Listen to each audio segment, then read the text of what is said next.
Hello, Kansas Daughters, and welcome to the Kansas Chapel, located in the National Society Daughters of the American Revolution headquarters in Washington, D.C.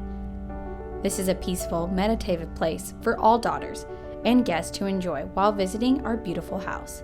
Thank you, Kansas Daughters, for providing a generous portion of the funds to renovate our chapel. Please visit the NSDAR website and go to the Chaplain General's page to view the Kansas Chapel tour.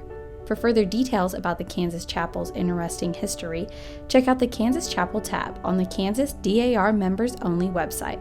As you can see, the Kansas Chapel is absolutely stunning, but for today's presentation, I wanted to take this time to focus on two special objects, the Pewter Crosses, which can be found on the altar candles.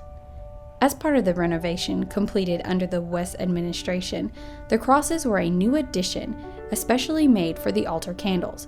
Much thought and research were done on these items that were on display year-round and were used in the virtual National Memorial Service in 2020, conducted by none other than the President General. After the decision was made to have crosses constructed for use with the altar candles, other decisions had to be made as well. What type of material should be used for the construction? Should the crosses be flat or curved around the candles? Who would make the crosses? These decisions were made by then State Regent Catherine West and the State Chaplain Denise Bullock, along with the help of the NSDAR staff. Pewter was chosen for the crosses because it was the most prevalent material available during George Washington's time. Because pewter was a metal, it was more durable and therefore more desirable than wood or pottery.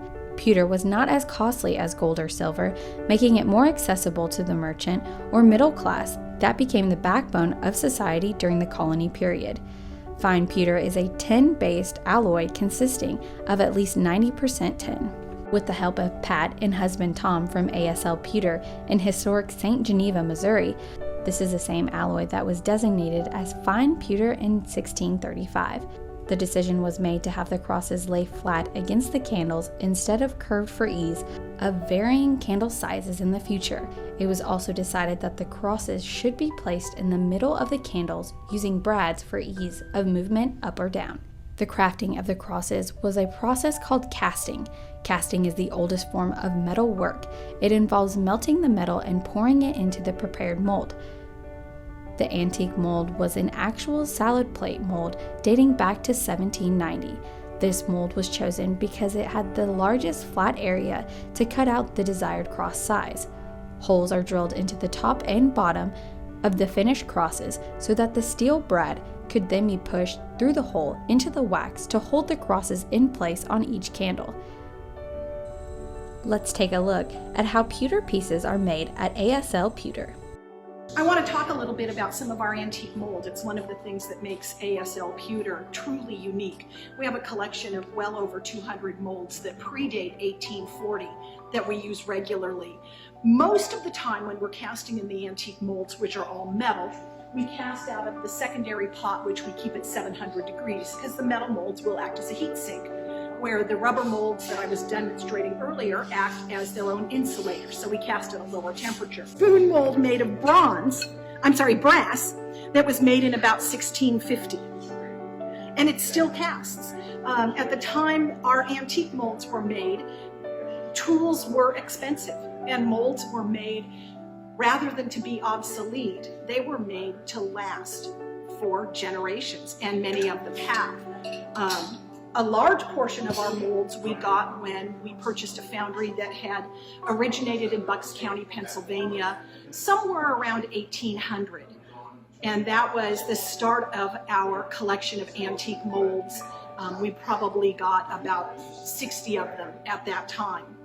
This crucifix mold that I'm going to cast is one of the few that we have that actually casts really well with the cooler temperature metal. This mold was made in France in about 1750. We can date it by the material it's made out of, by the way the mold is made. We can place it by the iconography. At the time, all countries would have had their own style of decorating, even for something like a cross. So I'm going to put gloves back on so I can hold on to this thing and make sure I've got a hammer. This is the oldest form of any kind of metalwork.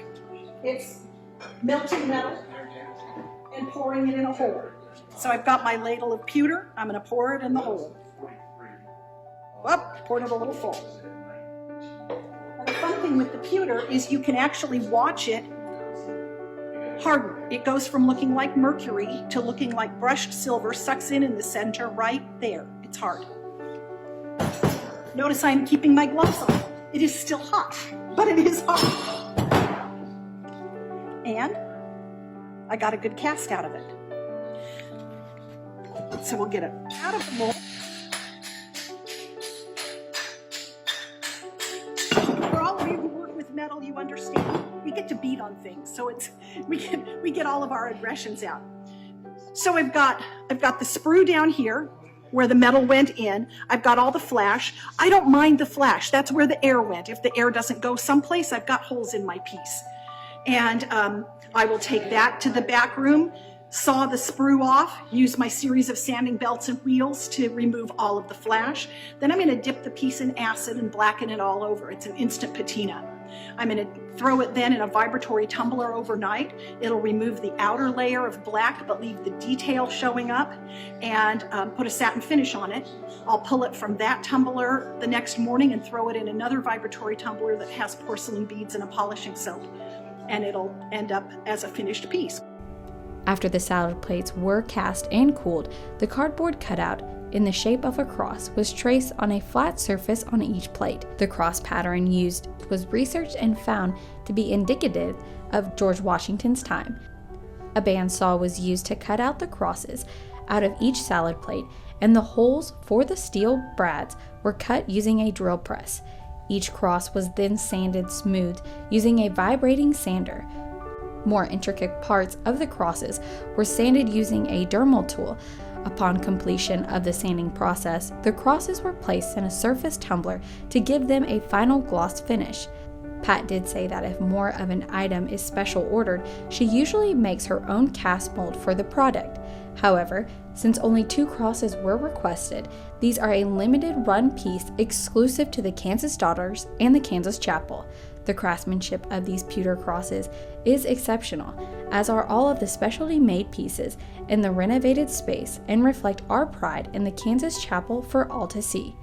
Permission was given by Pat and Tom at ASL Pewter to use their video and words in this presentation.